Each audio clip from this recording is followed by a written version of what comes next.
ત્યારે આજે ગુજરાતમાં ભાજપના લોકો ગોખલાઈ ગયા છે। આજે નેતાઓ પર નેતાઓ, મંત્રીઓ પર મંત્રીઓ આપણા વિસ્તારોમાં મીટિંગો કરે છે। અહીંયા તલાટી કમ મંત્રીઓ નહોતા મળતા, પણ હવે અમારો સમાજ, અમારા વડીલો, અમારી માતાઓ જાગી ગઈ છે। આમ આદમી પાર્ટી સાથે છે, નાનોભાઈ સાથે છે, ઈશ્વરભાઈ સાથે છે, રમણભાઈ સાથે છે, અર્જુનભાઈ સાથે છે, કૈલાસબેન સાથે છે, રસિકભાઈ સાથે છે। આજે ભાજપ વાળાઓ ગલીએ ગલીએ દોડતા થઈ ગયા છે। ભાજપ વાળાને ખબર પડી ગઈ આ ચૈતર વસાવા આદિવાસીઓ માટે લડે છે, બોલે છે, આદિવાસીઓના અધિકારોની વાત કરે છે, અને ચૈતર વસાવા સાથે સાથે આદિવાસીઓ જાગૃત થાય છે। એટલે હવે ચૈતર વસાવાના ડેડિયાપાડામાં મંત્રીઓ રોજે રોજ બદલાઈને આવે છે। એમના પાણી પુરવઠા મંત્રી, વન મંત્રી, પર્યાવરણ મંત્રી, અનાજ મંત્રી, રોડ મંત્રી, બધા જ મંત્રીઓ આવે છે। હમણાં નાયબ મુખ્યમંત્રી આવીને ગયા, એના પહેલા મુખ્યમંત્રી આવીને ગયા, દેશના વડાપ્રધાન આવીને ગયા, અને એમણે કીધું ગમે તે થાય આ ચૈતર વસાવાને પાડી દો, એનું પૂરું કરી નાખો, નહીં તો આખું ગુજરાત, આખો આદિવાસી વિસ્તાર ભારતીય જનતા પાર્ટીના સુપડા સાફ કરી દેશે। આ ચૈતર વસાવાને પટાવો, ચૈતર વસાવાને પૂરું કરો। ત્યારે આ ધારાસભ્ય ચૈતર વસાવાને તો હજુ 3 વર્ષ થયા છે। જો ચૈતર વસાવા રાજનીતિમાં 15-20 વર્ષ ટકી જશે, આ ભાજપ વાળાના છોતરા કાઢી નાખીશું અમે, છોતરા। 30 વર્ષ રાજ કર્યો અમારા આદિવાસીઓના મત બેંક તરીકે। આજે તુરખેડાની બહેનો રસ્તા ન હોવાથી ડિલિવરીમાં રસ્તે મૃત્યુ પામે છે।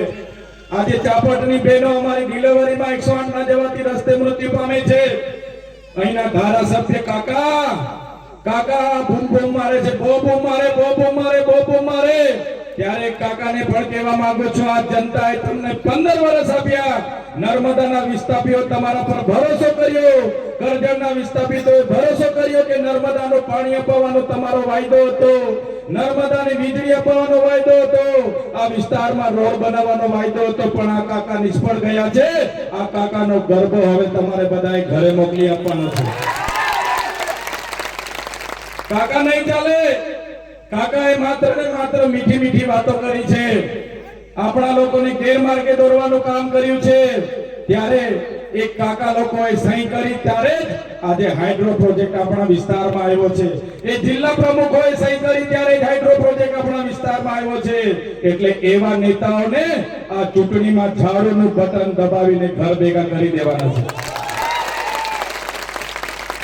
આજે વિચાર કરો સાથીઓ, આપણો જિલ્લો એ આદિવાસી બહુમતી વસ્તી ધરાવતો જિલ્લો છે, આદિવાસીઓની વસ્તી ધરાવતો જિલ્લો છે, પણ આ વિસ્તારના એક ઓબીસી ભાજપના નેતા દિલ્હી ગયા, ગાંધીનગર ગયા, અને જિલ્લા પ્રમુખનું પદ ઓબીસી કરાવી લાવ્યા છે। ખબર છે તમને?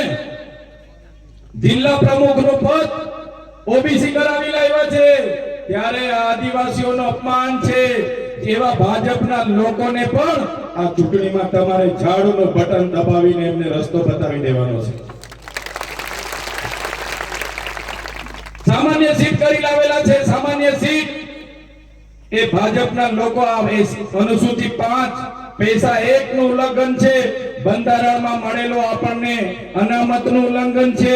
ત્યારે આ શિડ્યુલ એરિયામાં આવા ભાજપના લોકો જે સામાન્ય બેઠક કરીને લાવ્યા છે, એ લોકોને જવાબ આપવાનો સમય આવી ગયેલો છે।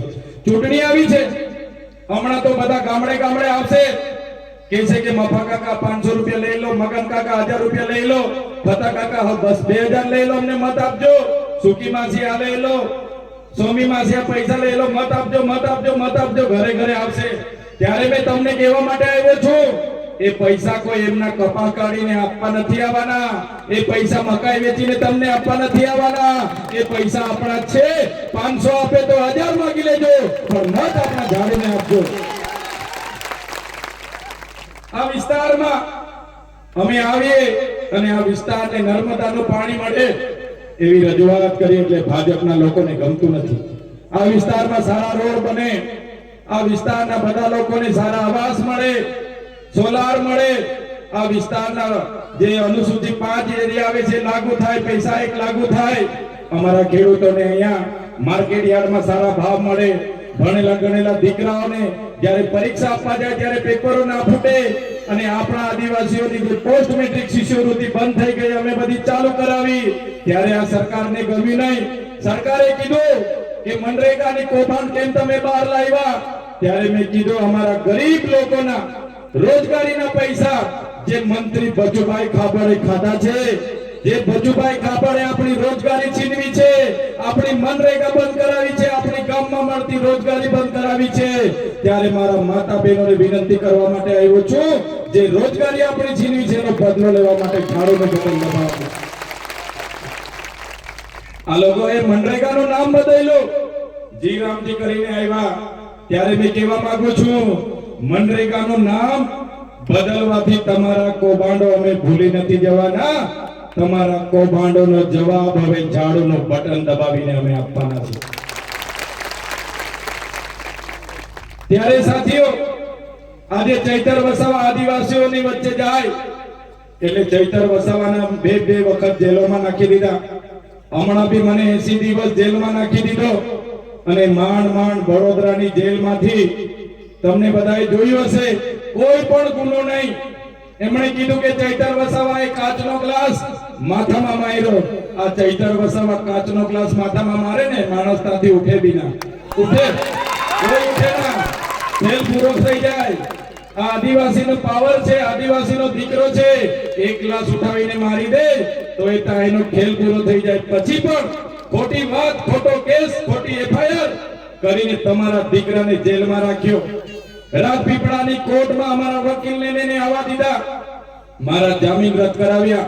મને વડોદરાની સેન્ટ્રલ જેલમાં 80 દિવસ અંધારી કોટડીમાં રખાવ્યો. મનાવવામાં આવ્યો, ધમકાવવામાં આવ્યો, કહેવામાં આવ્યું કે તું ભાજપમાં આવી જા, તારી રજ પૂરી કરી દઈશું.